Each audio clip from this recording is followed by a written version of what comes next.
During 2011-12, Excellent completed large contract to supply customized equipment for one customer for total consideration of 5 lakh. Received fully in cash as a special arrangements in order to procure the customer's orders. Excellent Limited agreed to maintain the equipment for 3 years from the date of installation. Had there been no maintenance requirements, the sales would have been for an amount of 4,85,000. If maintenance alone was required, it would have cost of customers was 11,000, 12,500 per annum. Explain the requirement of India's 115 in relation to XYZ Limited. Supply of customized content and maintenance that has been agreed to provide the customers. Ignore discounting and calculate the amounts to be charged in the financial statement on 31st March 2012. During the year 11-12, XYZ Limited completed large contract to supply a customized equipment for one customer for a total consideration of 5 lakh received in fully cash.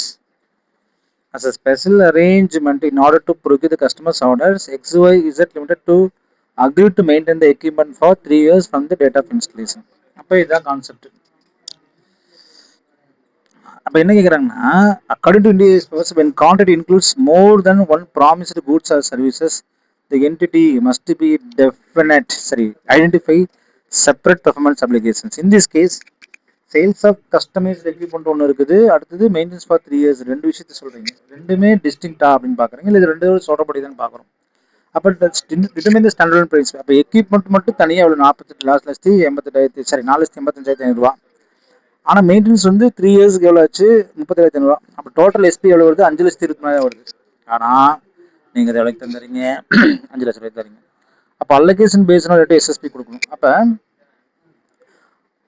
5,23,000 மதிப்புள்ள வந்து standard selling price of machinery எவ்வளவு 4,85,500 தான். அப்போ 5,23,000 ஏன்னா எல்லாமே சேர்த்து தான். இதுல 4,85,000 மெஷினரிக்கு.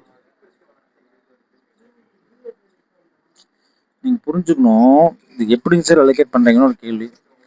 நல்லா பண்ணுங்க. கான்ட்ராக்ட் பிரைஸ் 5 லட்சம், மெஷினரிக்கும் மெயின்டெனன்ஸுக்கும் 5 லட்ச ரூபான்றது மெஷினரியும் மெயின்டெனன்ஸும். இதோட தனியா எடுத்தா எவ்வளவு 4,85,000 தனியா எடுத்துட்டாங்க. எதுக்கு மெஷினரிக்கு மட்டும். இப்போ மெஷினரிக்கு மட்டும் எப்படின்னு பார்க்கும்பொழுது 5,23,000 5 லட்சத்துக்குன்னா அப்போ உங்களோட டோட்டல் ப்ரைஸ் 5,23,000. ஆனால் 5 லட்சத்துக்கு மெயின் ரெண்டு சேர்ந்துருக்குது. அப்போ என்னோட 4,85,000 மட்டும் எவ்வளோன்னு சொல்லிட்டு பிரிக்கிறீங்க. நல்லா போனீங்க 5,23,000 இதான் டோட்டல் சர்வீஸில் சேர்த்து. ஆனால் எவ்வளோ தான் இது 5 லட்சம் தான். 4,85,000 தட் இஸ் எக்யூப்மெண்ட்டுக்கு மட்டும் எவ்வளோன்னு சொல்லிட்டு பார்த்தா 4,64,199 எக்ஸாக்டாக எடுத்துட்டாங்க. இப்போ மெயின்டெனன்ஸுக்கு இதே மாதிரி எடுத்துக்கலாம். அப்போ இப்படி கூட போடலாம். 5 லட்சம் டோட்டல் மெஷினரி மெயின்டெனன்ஸ் 5,23,000 நீங்கள் இங்கே போட்ட கால்குலேஷன். அப்போ இதுக்கு மட்டும் எவ்வளவு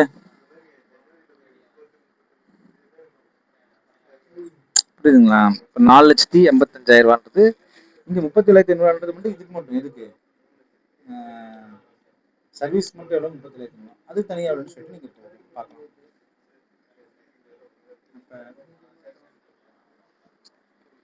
இப்போ 37,500 டிவைட் பை 5,25,000 5,23,000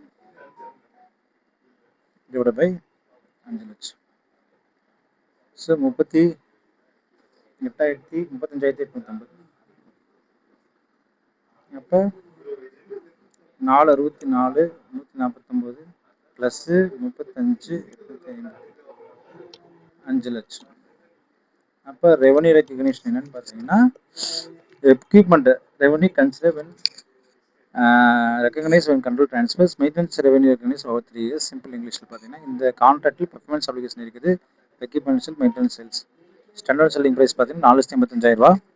இதோட ப்ரைஸ் பார்த்தீங்கன்னா ரெண்டுத்துக்கு கூட 5,03,000. அப்போ நான் 5 லட்சம் தான் தரேன். அப்போ அந்த டிஃப்ரெண்ட் வந்து நம்ம எப்படி அலோகேட் பண்ணுறதுன்றது அவங்க சொல்லியாச்சு. வெரி சிம்பிளான கான்செப்ட். எக்ஸாமுக்கு அடிக்கடி கேட்கக்கூடிய சம்.